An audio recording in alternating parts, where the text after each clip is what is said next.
اگر آپ کو میری یہ ویڈیو پسند آئے تو like, comment and share, subscribe کرنا مت بھولیے۔ السلام علیکم آڈینس، ہارون رشید کی اگلی ایپیسوڈ کی طرف بڑھتے ہیں۔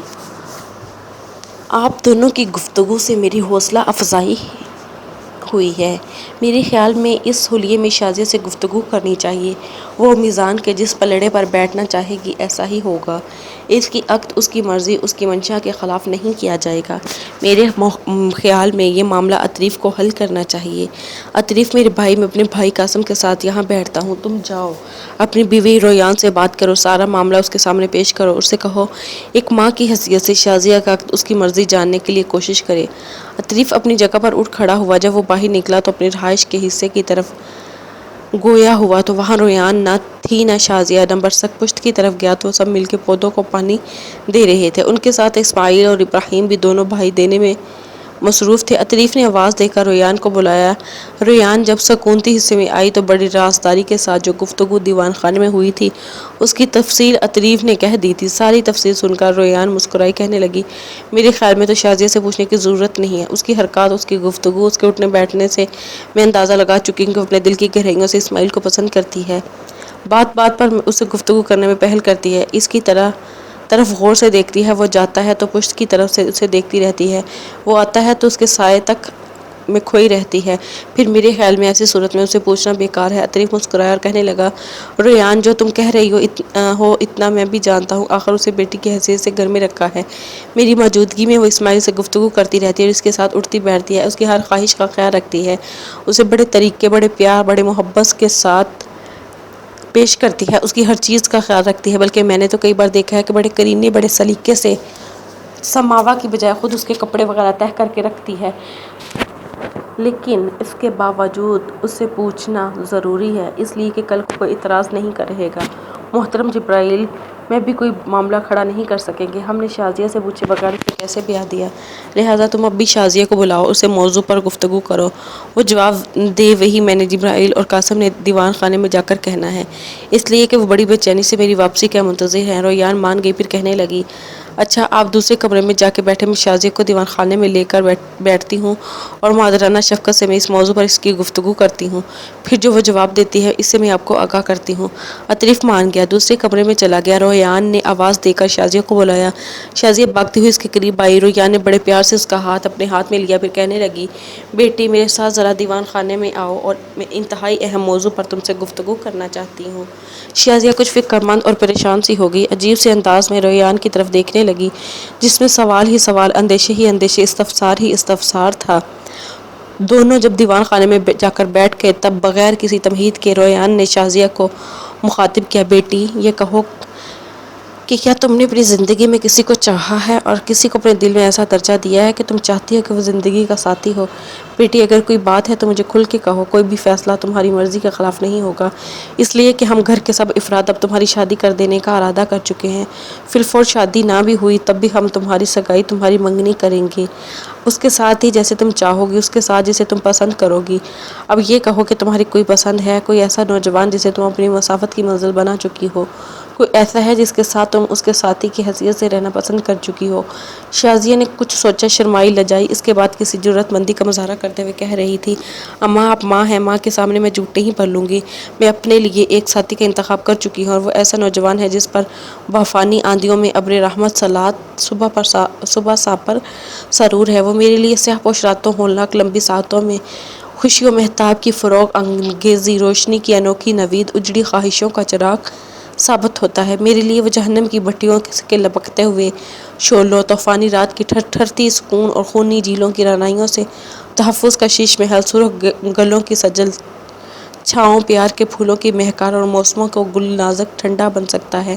اماں لوگ کہتے ہیں میرا حسن پھولوں کے روپ، رنگوں کے نکھار، غلاب انکھڑیوں کی سکاری سا ہے، میری سکھیاں کہتی ہیں میرے آرزوں کی شکری ملاتے میرے جو نوجوانی کو خاموشیاں گاتی گنگناتی حدیث و باغ و بہار خسروانہ بانکپن اتار کی سرخی مانند ہے، دیکھنے والے وہی ہیں کہ میرا شباب شگفتہ حسین اس بھرے گلابی ہونٹوں سے بھی برتر ہے، لیکن میں ان سے کوئی بھی چیز اب میری نہیں، اب اپنے تن، اپنے شعور سے، اپنے جسم، اپنی سانسوں، اپنے احساسات کو ہر چیز اسی نوجوان کے نام کر چکی ہوں۔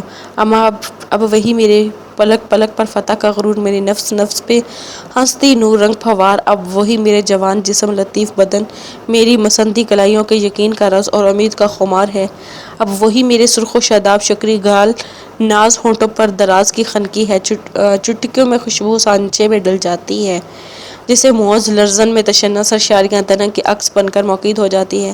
اما اب وہی نوجوان، میری سوچوں کی تازگی، میرے مہتاب بدن کی نرم چھاؤں کی نوید، میرے خون کی تابش، میری روح کی گوشوں کی نشاط انگیزی ہے۔ یہاں تک کہنے کے بعد شازیہ رکی، پھر کسی قدر ہلکی سی مسکراہٹ میں وہ ریان کی طرف دیکھتے ہوئے کہہ رہی تھی، اماں جس نوجوان سے میں نے محبت کی ہے، جسے میں نے چاہا ہے، اس کے متعلق اتنا ہی کافی ہے یا مزید کچھ کہوں؟ ریان کھل کر ہنس دی اور کہنے لگی، میری بچی جو کچھ تم نے کہا ہے یہ بھی زیادہ ہے۔ اس پر شازیہ سنجیدہ ہو گئی، کہنے لگی، اماں میں نے تو اپنے تن من سب کا اظہار سچائی پر رہتے ہوئے آپ سے کر دیا ہے، اب آپ یہ بتائیں آپ نے مجھ سے اس موضوع پر کیوں استفسار کیا؟ اس پر ریان نے تھوڑی دیر پہلے عطریف سے جو گفتگو ہوئی تھی اس کی تفصیل اس سے کہہ دی تھی۔ ساری تفصیل سن کر شازیہ تھوڑی دیر تک مسکراتی رہی، پھر کہنے لگی، اماں لگتا ہے حالات خود بخود اور از خود میری ہی ساری مشکلیں آسان کرتے جا رہے ہیں۔ میں یہاں آنے کے بعد اکثر سوچا کرتی تھی اپنے جذبات، اپنے احساسات کا اظہار کس سے کروں؟ کبھی کبھی میں ارادہ کرتی تھی کہ اپنے من کی بات آپ سے کہہ دوں، پھر ڈرتی تھی، ہچکچاتی تھی، خاموش ہو جاتی تھی، لیکن آج تھوڑی دیر پہلے آپ نے اس موضوع پر مجھ سے پوچھا تو یقین جانیے میری خوشیوں کی کوئی انتہا نہ تھی۔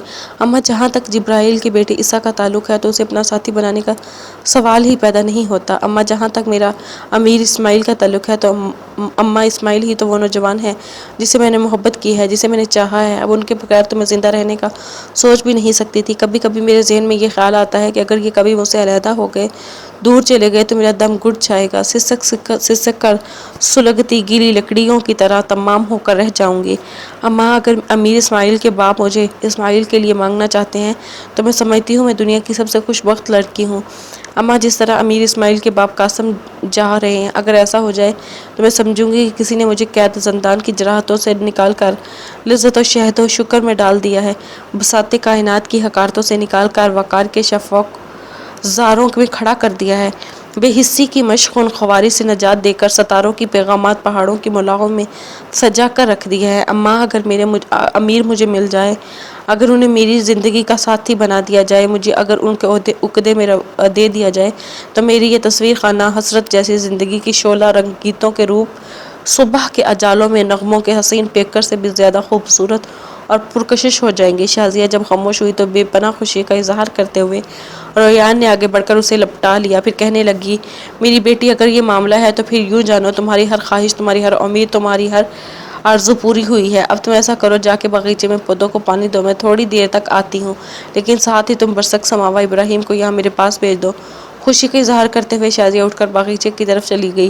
ریان نے آواز دے کر اپنے شوہر عطریف کو بھی لے لیا۔ تھوڑی دیر اس کمرے میں برسک سماوا اور ابراہیم بھی آ گئے اور پھر ریان نے پہلے جو عطریف کے ساتھ گفتگو ہوئی تھی اس کی تفصیل بھی ان تینوں سے کہی، بعد میں شازیہ کے ساتھ جو گفتگو ہوئی تھی وہ بھی تفصیل کے ساتھ ان سب سے کہہ دی تھی۔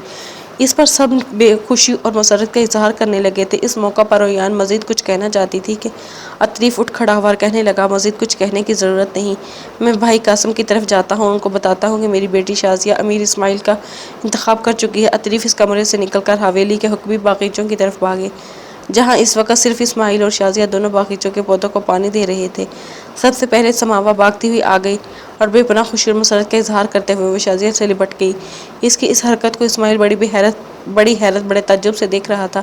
اتنی دیر تک ابراہیم بھی وہاں پہنچ گئے۔ ابراہیم کو مخاطب کر کے اسماعیل کہنے لگا، ابراہیم خیریت تو ہے؟ تم لوگ حویلی کے اندر چلے گئے تھے اور وہاں سے بھاگتے ہوئے نکلے ہو، اور پھر یہ سماوا آتے ہی بے پناہ خوشی کا اظہار کر رہی ہے، شازیہ سے لپٹ گئی ہے، خیریت تو ہے؟ اسماعیل رکا، اس کے بعد دوبارہ ابراہیم کو مخاطب کر کے کہنے لگا، ابراہیم، اس سے پہلے اماں ریان نے شازیہ کو بلایا تھا، شازیہ وہاں رہی، شازیہ جب لوٹی تو آپ تینوں چلے گئے، یہ اندر ہی اندر کیا معاملہ ہو رہا ہے؟ کیا کھچڑی پک رہی ہے؟ اب تم تینوں بے پناہ خوشی کا اظہار کرتے ہوئے باغیچے میں آ گئے ہو۔ ابراہیم آگے بڑھا، بڑے پرمسرت انداز میں اسماعیل سے لپٹ گیا، پھر اپنا منہ اسماعیل کے کان کے قریب لے جا کر کچھ کہنا چاہتا تھا کہ اسماعیل نے اپنا منہ پیچھے کر لیا اور کہنے لگا، رازداری سے گفتگو کیوں کرتے ہو؟ کھل کر کہو کیا چاہتے ہو تاکہ سب سنیں، یہاں کوئی اجنبی غیر تو نہیں؟ اس وقت شازیہ تھوڑی سی شرمائی لجائی سی کھڑی تھی، ایک نگاہ ابراہیم نے اس پر ڈالی، پھر مسکراتے ہوئے کہنے لگی، بڑی خوشی کی بات یہ ہے کہ آپ اور شازیہ بہن کو ایک دوسرے سے منسوب کیا جا رہا ہے، یہ ابا کا فیصلہ ہے۔ اسی فیصلے سے متعلق ساری گفتگو ہو رہی تھی